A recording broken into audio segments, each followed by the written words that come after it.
is to have created such things. Now, I was online the other day, and I came across this article, 15 unborn animals in their mother's womb are simply magical. And it's really cool, actually. There's different pictures of a dolphin, an elephant, cheetah.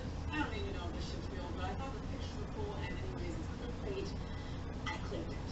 And I was surprised, though, to see the comments, because almost all the comments are religious people debating each other, or atheists debating religious people. It's really interesting. Life growing in a womb is one of God's greatest miracles, for sure. Love it. So amazing. God's work. How can anyone say there's no God? Easily, there isn't a God. I love people responding to these comments. It's hilarious. Because of all these religious comments, someone pointed out that they really wish people would stop giving an invisible, unreal person credit. Nature's a wonderful thing and has nothing to do with God. And then, of course, you have someone who's super religious who replies saying, "We'll also be begging for God's mercy one day." Random Bible quote. "And one day you will be sorry, and unless you repent and ask for forgiveness, you will burn for eternity. So laugh it up. I'll pray for you, because you are lost." You are lost. I was brought up in a certain geographical area that predisposed me to believe in a certain version of a certain God, and I've been indoctrinated to think that way. And you maybe were born secular, but most likely you were probably able to enter your own free thought and rationalization, came to the conclusion that you were an atheist because there's no evidence for such a visible man in the sky, but you are the one. You're the one that's lost. This is one of my favorites. Magic comes from witches and sorcerers. Miracles come from God. It's not magical, but miraculous. Give credit where credit is due.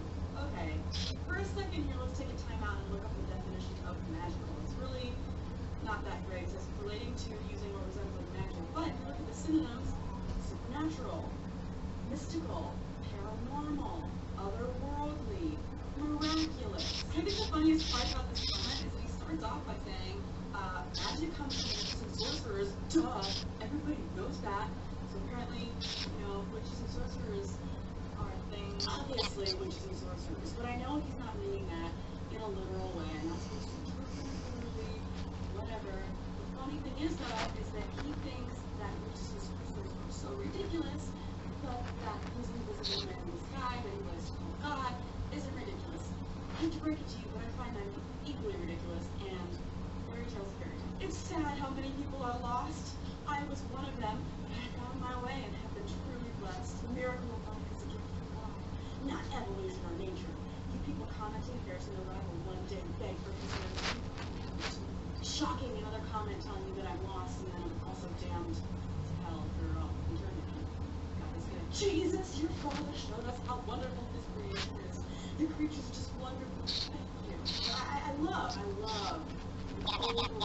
To God, things like this is something cool and happen like,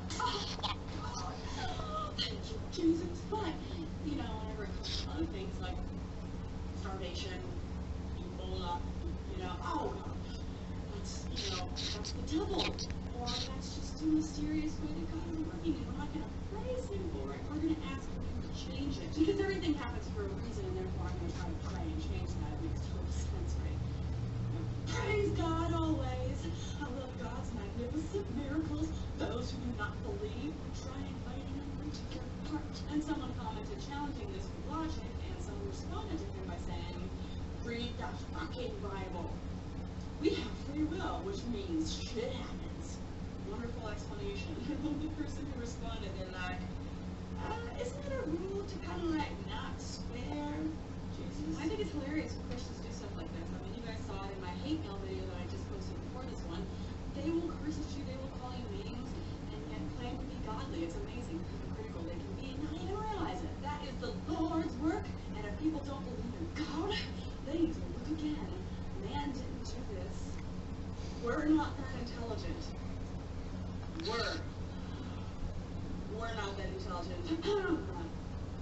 And I was actually planning a video on this before I even saw this topic. So this is just giving me more material to add on to what I already had before. And before, what I had was I found this Facebook page that is called God Still Performs Miracles Every Day. It's an amazing Facebook page. You should look it up if you were on to troll.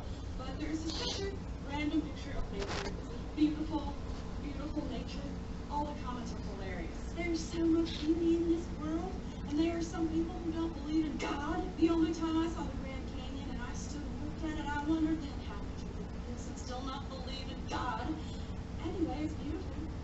Beautiful, and yes, God works miracles every day. He is Lord. Wow, God is everywhere. Seek him, you shall find him. I'm still looking. Beautiful. So beautiful, you don't have to look deep or long to know the kind of this. He always taps us on the shoulder or will to get our attention. Sometimes I may be too busy, right? Or just not pay attention at the time. And then it happens. That's when you get that moment. Or cry because you missed it. I'd be sad if I missed that too. Oh wow, guys, the artist. He is quite the artist I love. My favorite pieces that God has created, you know, like the eggs. Fabulous, it's beautiful to look at that creation. When you just look at cities that have been destroyed by natural disasters. It's just beautiful art that God created, right? As if to credit him with everything, right? No, he just created the good shit. How could I forget? And then we have this picture, beautiful picture of the sky. And people say, I would love to see that. God is an amazing artist. Maybe the Stairway to Heaven? Amazing, it shows us God. Amazing what God can do with the sky. Yes, it is amazing what God can do with the sky, especially whenever he uses it to kill people with tornadoes and hurricanes. Beautiful. Last picture, beautiful little smallpox. And people say, what a pretty animal. It's amazing how the most intelligent comment on this thread spelled animal wrong. Congratulations. Just one of God's beautiful creations. God sure does a wonderful job. I mean, would you still say God does a wonderful job whenever you have people who are born with disabilities or babies who only are able to live for a few hours after being born? Is God still doing a wonderful job then? It's like one of my biggest pet peeves when people always credit God with everything. Even if you win a game, they'll be like, thank God, because of course he's got nothing else better to do, like helping starving children in other countries. You know, no, he's helping me win this football game right now because nothing else matters. Or, you know, they give God credit for everything, but anytime something goes wrong, it's never his fault. You can't blame God because he gave us free will. Right, because I have the free will to, you know, have a disease of some kind. That's not free will, that's bullshit. But we're not going to thank God for that, right? Because the best of those gifts that doesn't exist because we have to love God. And we need so badly for God to be real, or we're going to lie to ourselves and live in fantasy land. And we can't ask God because we are incapable of just being okay on our own. And people actually argue with me about this and said, how can you really appreciate nature? They don't look into it as something deeper. And that just really bothers me because I feel like atheists have a greater appreciation of nature and of the universe than anybody who's religious because we know that's it. That's enough. The nature and the beauty of nature is enough to put us in awe. We don't need to create a story to make up, to go along with it. It's good enough on its own, because it is. Anyways, thanks for watching my video. If you'd like to give it a thumbs up, make sure to tell me what you think in the comment section below. I'm even trying to people who always give God credit for good things, I love the bad things, or run into people who just see something beautiful and have to put a little twin there. Let me know what you think about that in the comment section below. Make sure to subscribe to my channel if you haven't already. And also check out my website, jackmanwell.com. I have a lot of awesome atheist and poetry t-shirts, and I post my channel out a lot, and if you don't do that. Also, if you want to support me, I have Patreon, so make sure to click around me somewhere. I'll have a link to my Patreon. Also, I'm on Facebook, Twitter, Tumblr, Instagram, Vine, and I have a second channel where I vlog, and all that crazy stuff. Links are in the description below. Again, thanks for watching, and I'll see you guys next time. Bye!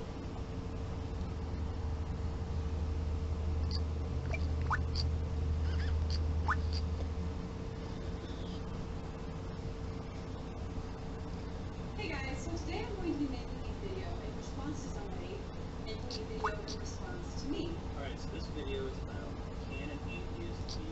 This guy, even though he was calm, is the most pompous, self-righteous, accusing pile of shit, insufferable douchebag. I can't think of a better way to say it, but he just gets under my skin because this is the type of person that I feel like poisons society and causes people who are religious to get a worse name than honestly what a lot of them deserve. So he starts off with a brilliant argument that without God, we're just matter, we're just material, we're practically robots, and because of that, we're just victims of When I started thinking about it, the theory became a bit more realistic than I originally thought.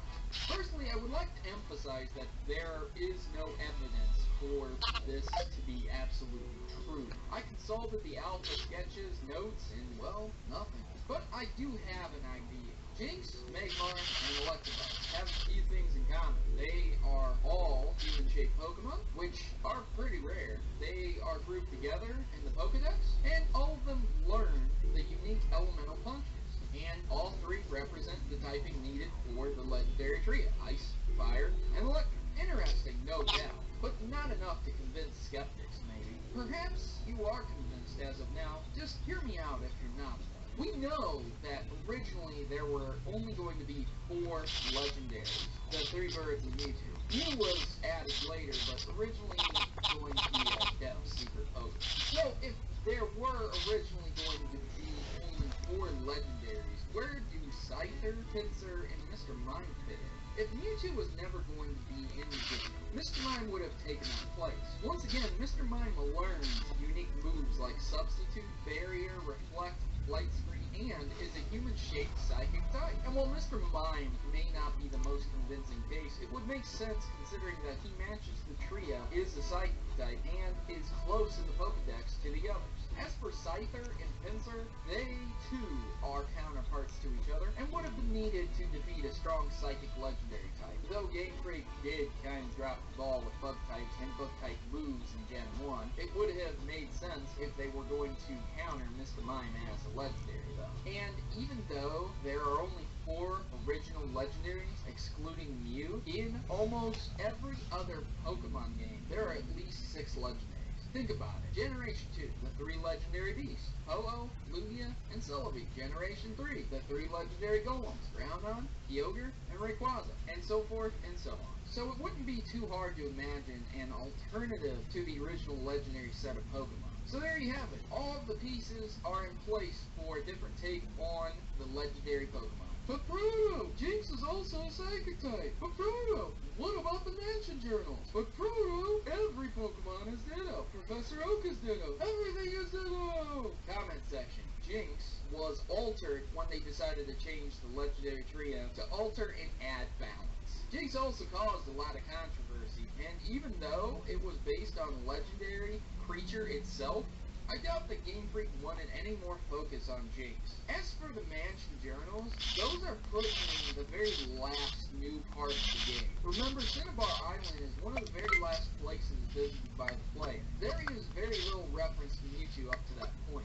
As for Ditto, well, I guess that makes sense, because I too am a Ditto. So, Pokemaniacs, I hope you enjoyed this theory, and I hope it made you think that maybe things could have been a little different. Thanks for watching, and please like and share my work. Got a theory burning in your mind? Leave a comment about it, or let me know if I missed anything with this theory. Now, if you'll excuse me, I need to transform into Christian Bale for, reasons. I've been your host, Mario, and I'm signing out. Good gaming, and God bless. Please note that in all my videos, if I use images from Google, that I do not own any of those images, and all images obtained from Google are owned by their respective owners and copyrights. So please remember this when watching my Pokemon theories.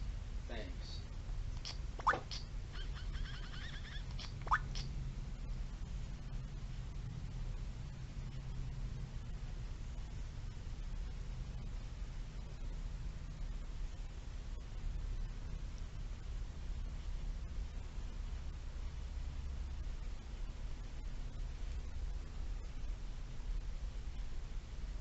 Legendary Pokemon are amazing, spectacular, and, well, legendary. But what Pokemon was legendary and is not anymore? Hello, and welcome back, YouTubers, to another episode of Pokemon Theories, the show where 9 out of 10 doctors agree Professor Oak isn't really a professor, and going to the gym doesn't mean pumping iron. Today's theory, but Bruno, you hit 100,000 subs. But Bruno, what's your 100th video going to be on? But Bruno, when's your contest going to be over? I knew that was coming. And don't worry, comment section. I will do a video update about everything very soon. For now, just enjoy the theory. Today's theory was asked by Noel Barraza and many, many others. And they asked, Arcanine was originally a legendary. but is a regular Pokemon now? You don't know, well, I always wondered the same thing myself. So let's get to it. For this theory, I will mostly be addressing the Pokedex, anime, and real-world literature. Arcanine is the evolved form of Growlithe. When exposed to a Firestone, Growlithe would evolve at any level. Arcanine is most notably seen in the anime as one of Gary's most loved Pokemon, and even fought against Mewtwo in a gym battle against Giovanni. Fought against Mewtwo. That is legendary. He has also been seen running an intro sequence with Ash. But why is it not a legendary Pokemon? Growlithe aren't rare, and Firestones can easily be acquired. Anyone who has played Pokemon Red and Blue know Arcanine isn't a legendary Pokemon, and know that it can easily be acquired before Erica's gym. The misconception comes from the anime where the picture is shown depicting Arcanine on a stone slab with 3 legendary birds. Since this is one of the earliest episodes, it can be in general in mainland Japan. A cross between a lion and a dog. And Arcanine is known for its very large mane and its majestic trunk being similar to a dog as well. Well, there you have it. But Arcanine's type doesn't make sense. Why is it a fire type if he wards off evil spirits? Well, allow me to answer that also. At Tomimori village near Pochinda town in the far southern part of Okinawa, there were often many fires. The people of the area sought out Saozuzi, a feng shui master, to ask him why there were so many fires. He believed that they were because of the power of nearby Mount Yasa, and suggested that the townspeople build a stone Shisa to face the mountain. They did so, and thus have protected their village from fires ever since. So there you have it, the legendary Pokemon uncovered. Many people say that Arcanine is not a legendary, but I say Arcanine is the legendary. Now, if you'll excuse me, Pokemaniac, I have some statues to build, and which one have the open mouth? Thanks for watching, and please remember to like and share my work. Got a theory you want to address? Leave it in the comment section below. I've been your host, Mario, and I'm signing out. Good gaming, and God bless. I hope you enjoyed that video. And now, time for a public service announcement. I'm Mario, leader of the Maverick Rebellion. Are you tired of giant YouTube partners never replying to any comments? Are you sick and tired of seeing large YouTube partners making great videos but never releasing any for weeks at a time? Are you tired of the mundane, continuous reality that keeps being pushed in your face? Copyrights, violations, videos being taken down on YouTube. Join the rebellion today and become a maverick, where all of that will change for you. Just click the subscribe button. You'll be in great hands. I'm Mario, and I approve this message. Mavericks unite. Please note that in all my videos, if I use images from Google, that I do not own any of those images, and all images obtained from Google are owned by their respective owners and copyrights. So please remember this when watching my Pokemon theories. Thanks.